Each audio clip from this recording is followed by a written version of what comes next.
Hello students, আমার চ্যানেলে তোমাদেরকে স্বাগত। এখন আমি তোমাদেরকে করাবো ক্লাস 11-এর রাষ্ট্রবিজ্ঞান সেমিস্টার 1-এর ইউনিট 2 রাষ্ট্র, সংজ্ঞা ও বৈশিষ্ট্য যে চ্যাপ্টারটি আছে সেখান থেকে।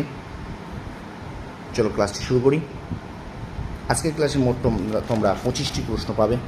এই 25টি প্রশ্ন খুব ভালো করে তৈরি করো এবং আশা করি তোমরা এখান থেকে প্রত্যেকটা প্রশ্ন কমন পাবে। চলো শুরু করে আজকের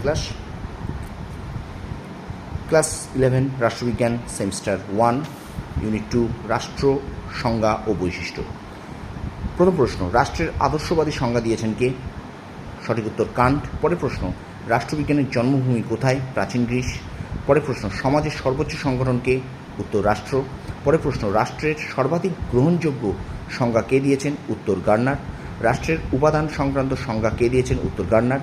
রাষ্ট্র শব্দটি উৎপত্তি কোন শব্দ থেকে? উত্তর পলিশ। পরের প্রশ্ন, পলিশ শব্দটি কোন ভাষা থেকে এসেছে? উত্তর গ্রিক। পরের প্রশ্ন, রাষ্ট্রের সবচেয়ে গুরুত্বপূর্ণ উপাদান কি? উত্তর সার্বভৌমত্ব। রাষ্ট্রের প্রধান বৈশিষ্ট্য কি? উত্তর সার্বভৌমত্ব। পরের প্রশ্ন, রাষ্ট্রের চূড়ান্ত ক্ষমতার নাম কি? উত্তর সার্বভৌমিকতা। পরের প্রশ্ন, আমি রাষ্ট্র কথাটি কে ব্যবহার করেন? উত্তর চতুর্দশ লুই। পরের প্রশ্ন, বৃহৎ রাষ্ট্রের ধারণা সর্বপ্রথম কারা প্রবর্তন করেন? না টিউটনরা।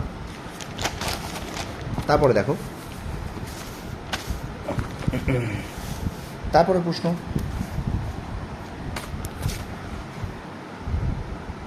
রাষ্ট্র শব্দটির প্রয়োগ সর্বপ্রথম কার রচনায় লক্ষ্য করা যায়? উত্তর ম্যাকিয়াভেলি। পরের প্রশ্ন, মেটিক কাদের বলা হতো? উত্তর যারা ব্যবসা বাণিজ্যে সূত্রে বসবাস করত। পরের প্রশ্ন, সরকার বলতে কী বোঝায়? আইন, শাসন ও বিচার বিভাগকে। পরের প্রশ্ন, পলিস কি? উত্তর নগররাষ্ট্র। পরের প্রশ্ন, সিভিটাস কি? উত্তর ক্ষুদ্র নগররাষ্ট্র। পরের প্রশ্ন, কোন গ্রন্থে ম্যাকিয়াভেলি রাষ্ট্র শব্দটি ব্যবহার করেন? উত্তর দ্য প্রিন্স। পরের প্রশ্ন, সর্বনিয়ন্ত্রণবাদী রাষ্ট্রের প্রবক্তাকে? উত্তর হবস। পরের প্রশ্ন, সার্বভৌমত্ব রাষ্ট্রের কি? প্রশ্নটা হল সার্বভৌমত্ব রাষ্ট্রের কি? উত্তর প্রাণ। পরীক্ষা এইভাবে আসতে পারে যে রাষ্ট্রের প্রাণ কাকে বলা হয়? উত্তর হবে সার্বভৌমত্ব। পরের প্রশ্ন, সরকারকে রাষ্ট্রের কি বলে অভিহিত করা হয়? মাথা। পরের প্রশ্ন, রাষ্ট্র হলো শ্রেণী শোষণের হাতিয়ার উক্তিটি কার? উত্তর কার্ল মার্কস। রাষ্ট্রকে চুক্তির ফল মনে করেন কারা? উত্তর সামাজিক চুক্তিবাদীরা। পরের প্রশ্ন, সার্বভৌমিকতা কয় প্রকার? উত্তর 2 প্রকার। পরের প্রশ্ন, আইনগত সার্বভৌমিকতার জনককে? ফরাসি দার্শনিক বোঁদা। তো স্টুডেন্টস, এই ছিল ক্লাস 11-এর ফার্স্ট সেমিস্টার রাষ্ট্রবিজ্ঞানের ইউনিট 2 থেকে তোমাদের 25টি প্রশ্ন। আমি আরও এই ইউনিট থেকে কোশ্চেন নিয়ে আসবো।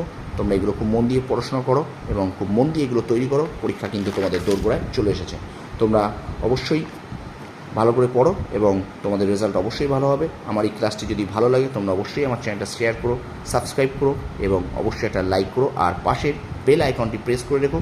তোমরা যারা ক্লাস 11-এ পড়ছো, ইতিহাস এবং রাষ্ট্রবিজ্ঞানের এই ধরনের নোটস তোমরা পাওয়ার জন্য। আর এছাড়াও 15 আগস্ট থেকে আমি কিন্তু ক্লাস 9 এবং ক্লাস 10-এর চ্যাপ্টার ভিত্তিক কোশ্চেন সাজেশন দেবো।